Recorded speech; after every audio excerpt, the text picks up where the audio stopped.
ஒரு பிஜேபி தொண்டை சொன்னான், அண்ணன் அக்யூஸ் 2 பேர்த்த நான் கண்டுபிடிச்சிட்டேன், கோர்ட்ல 2:30 மணிக்கு சரணடைய போறான், நான் வெட்டிட்டு ஜெயிலுக்கு போறேன்னு கொஞ்சம் வெயில பாத்துக்கணும். இதுவரை பாரதிய ஜனதா கட்சியினுடைய தொண்டன் எனக்கு சொன்னது கிடையாது. இங்க இத்தனை தலைவர்கள் இருக்கிறாங்க, யாருக்கு சொன்னது கிடையாது. இன்னைக்குதான் முதல் முறையாக வெள்ளூர் வந்து போன் பண்ண, அண்ணன் கண்டுபிடிச்சிட்டேன், 2:30 மணி கோர்ட்டுக்கு போய் சரண்டர் ஆகிறாங்க, நான் போட்டுறேன் என் குடும்பத்தை பாத்துக்கினேன். எழுச்சி வந்துருச்சு சார், எழுச்சி வந்துருச்சு. அடக்கி வைத்துக் கொண்டிருக்கின்றோம், அடக்கி வைத்துக் கொண்டிருக்கின்றோம். பண்ணாதீங்க என்று சொல்லி தடுத்து என்னுடைய முகநூல்ல போட்டோ போடுறேன், காவல்துறைக்கு போடுறேன். இவன் தான் அக்யூஸ்ட் 1, இவன் தான் வேலைங்களா, இவன் தான் அக்யூஸ்ட் 2, கோர்ட்ல சரண்டர் ஆக போறான், வெள்ளூர்ல தான் போய் பிடிச்சிட்டு வாயான். 1 மணி நேரம் கழிச்சு பிடிச்சிட்டு வரலாம். லட்சணத்தை பார்க்க, லட்சணத்தை வயிறு எரியுமா வயிறு எரியாதா?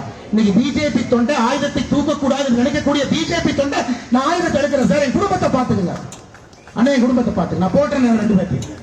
அப்பதான் அடுத்த முறை ஒரு பிஜேபி தொண்டன் மீது கை வைக்கும் போது எவனாக இருந்தாலும் பயம் வரும். எத்தனை நாளைக்கு பொறுமையாக பொறுமையாக பொறுமையாக இந்த இயக்கம் பொறுமையில் இருந்து பிறந்திருக்கிறது. ஒருத்தரா கட்டி காத்து பேசி சமாளிச்சு பஞ்சாயத்து பண்ண எத்தனை நாளைக்கு இங்க இருக்கக்கூடிய தலைவர்கள் இந்த இயக்கத்தை அப்படியே எடுத்துட்டு போவாங்க, அறவழியிலே அமைதியான வழியில். ஆனா காவல்துறை நண்பர்கள் தயவு செஞ்சு புரிஞ்சுங்க, ஒரு கட்டுப்பாடு இழந்து விட்டால் எப்பொழுதும் கட்டுப்பாடு திரும்ப கைக்கு வராதுங்க.